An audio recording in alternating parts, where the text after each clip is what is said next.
Hi, I'm Joshua Carving, and welcome to another Death Battle prediction video. But first, we have two Death Battles to go over. We have Martian Manhunter versus Silver Surfer first, and then we have Discord versus Bill Cipher. We'll start with the former, and this is an interestingly divisive fight for a lot of people. In part, I think, because of the very split fight that we ended up getting. A lot of people going into it were fairly... we do have kind of the peak of Marvel versus DC burnout going on at the current moment, which is why I actually think that what they ended up doing here was very, I would say, very smart. They basically rushed all of the, versus shit out the door immediately, and basically just slapped both at, their infinite cosmic shit, and then went over a couple abilities, and then spent the rest of the time talking about their characters. Now, that is absolutely a good decision, because it does a great job of getting you invested in the characters. You fucking feel it when you hear about how Martian Manhunter is, changing parts of his body into his, loved ones' dead faces, and, you feel a lot for it, and it makes the fight better because of your investment in the emotional side of the fight.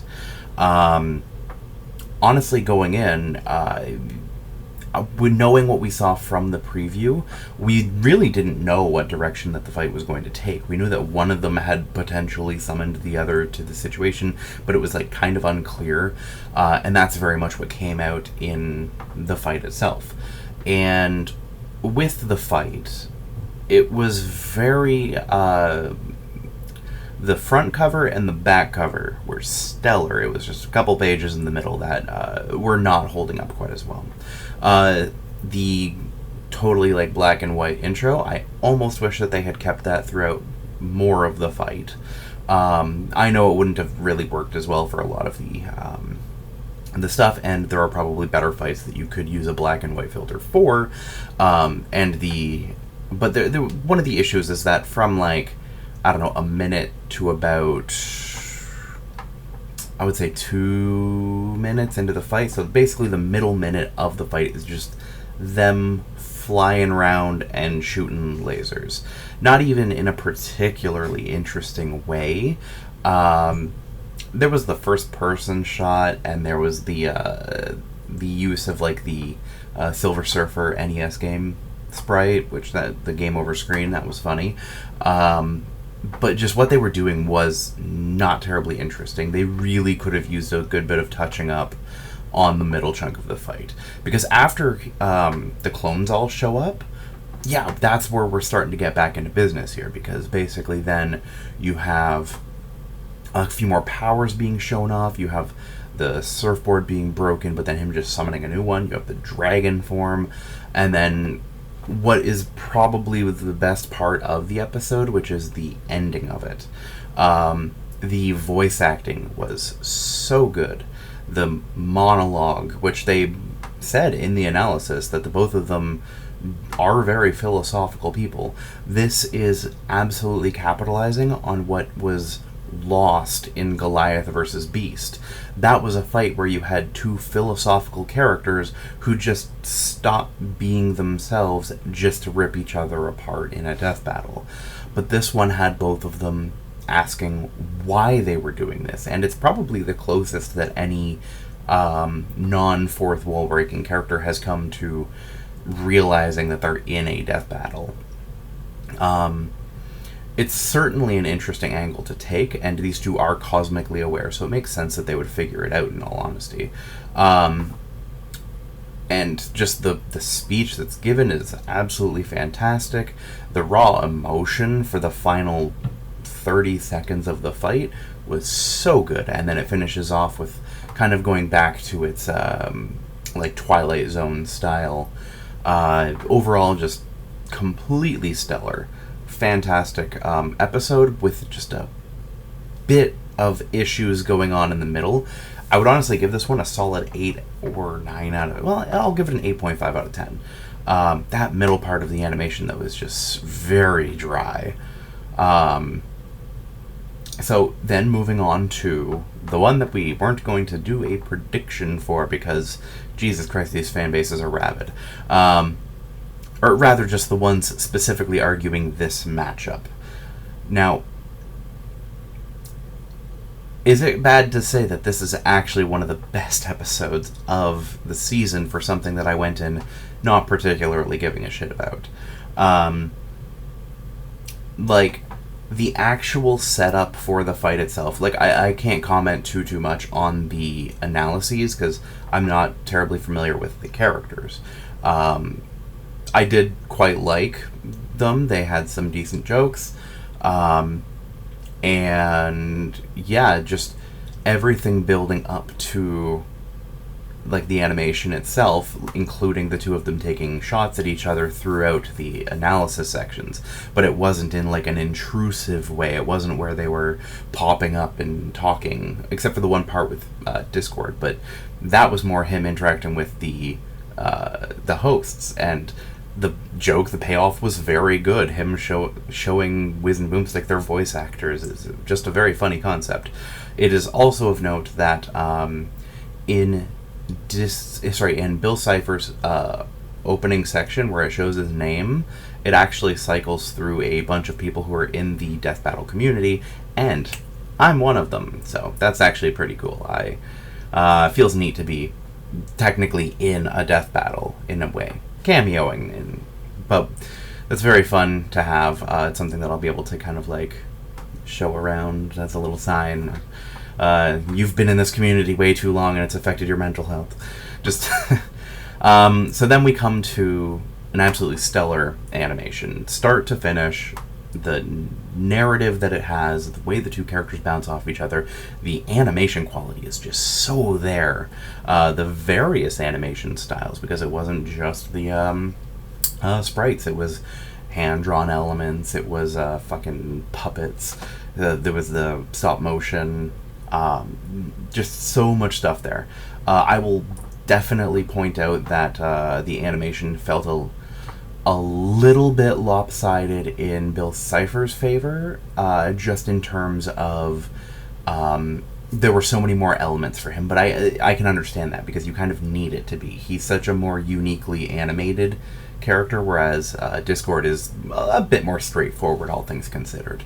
But like when Discord damages the one in his mind, and then it starts freaking out, and all the animation on that is top notch. Like, they spared no expense making this fight everything that it could be.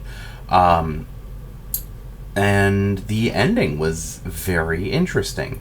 It's a really cool idea that Death Battle decided to do. I don't know if it was necessarily for this purpose, but with such a divisive fight that has so much going into it in terms of like there was a lot of toxicity going in, so they were probably thinking to themselves about how best to mitigate some of that, and the best way that they decided to do that is basically having, as people are putting it, Bill Cipher won the battle but Discord won the war by getting Discord or Bill Cipher out of his universe, essentially. That was a great way to do it, so that at least the people who are salty about having lost can go, yeah, well, we at least got that. Like, it's a good idea. It's not one that they should always do, but this is definitely a good time to do so. Yeah, that's all I got for this one. It's honestly a solid 10 out of 10. I really can't come up with too many issues with this episode. It's arguably one of the best of the season, if not the, which is crazy for one that I have no investment in whatsoever. Speaking of extremely little investment, we now come to our headlining match, 9 minutes into this prediction. Sure. Alex Mercer, Cole MacGrath. It's a tale as old as Death Battle itself. They've fought each other. Wait, no, they didn't fight each other in PlayStation Battle Royale thing. Cole was in that. I don't think Alex wasn't. Either way, they have been rivals for as long since their games came out, to the point where even back way in the day when Zero Punctuation made a review of both games at once. He said that he wasn't going to point out which game was better. The one that's better is the one whose development team sends a picture of the other game's protagonist cross-dressing. Both of them very quickly did so, and so the rivalry itself is just such a fuel of this one. And it's been 10 years in the making, and here we finally are. I think it's pretty one-sided. Yeah, a lot of people point out the fact that Alex can basically like absorb him with one touch, but it's really not as easy as that. And then the regen factor and all sorts of things like that. There's a lot of stuff going into this fight where on paper it seems like Alex would win, but once you start actually getting the numbers down, you're like, oh, well, fuck. In particular, the best feat that Alex has is surviving that nuke, which he did from some distance away, and still needed to regen from it by absorbing a nearby crow at the very end of the game. Now, here's the thing, is that Cole has essentially a similar thing with the Beast, just it awakening apparently has this explosion that is comparable to the nuke, and that's a character that Cole can actually scale to, not just was near the blast. It's just he was the source of this power and Cole fought him, so it's more in his favor, just in terms of like once you start getting further and further away from a blast, the numbers are going to keep dropping really fast. And now, I'm not entirely certain how well the characters scale to one another, but I know Delson has a lot of he has some potential light speed stuff by virtue of his neon power. If I recall, there is a statement that it is the speed of light. I'm not too sure if Death Battle will use that, because I remember there being a lot of contentious aspects of that. But I'm fairly certain that like all the lightning timing and shit is gonna pretty soundly trounce Alex's speed. So, can he surpass the regen? Yeah, by just doing enough damage to just take him the hell out. And if I recall, there is the aspect of Alex being having a harder time regenning when electricity is involved. I don't think it was specifically a weakness to it. It just makes it so his regen doesn't work as well.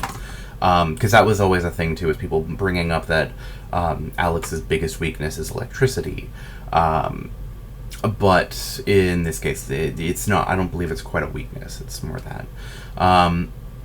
So you basically have a situation where Cole can do as much damage with the thing that stops the regen from working as well. So I don't have too many. I don't think Alex is going to take this one. I would be missing a lot to be able to basically say that. I remember there was a funny thing in one of the games where I think it's Heller. He there's a picture, like an icon of one of the abilities that shows him like slashing the moon in half, but that's just an ability logo. It's not actually a feat that's happening, and I don't think that characters really get higher than that nuke.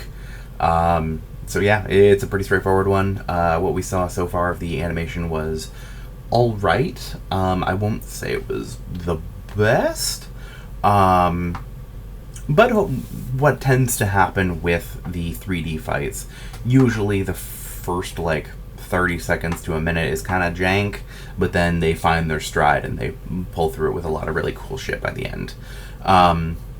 That really does seem to be the case, with John Wick versus James Bond, and just a whole bunch of them. It just has that opening jank where they're probably still getting a feel for the models. But yeah, that's pretty much all I've got to say for this one. We don't know what's coming up after this, so we'll see if it's something we can sink our teeth into. This has been a stellar season so far.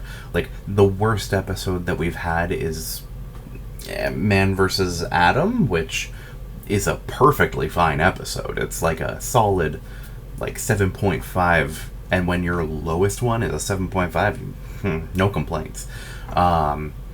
They've introduced a lot of series. This is just a hell of a season so far, and we're just over halfway. So I will see you guys for the next one, and we'll find out what's next. Have a good one.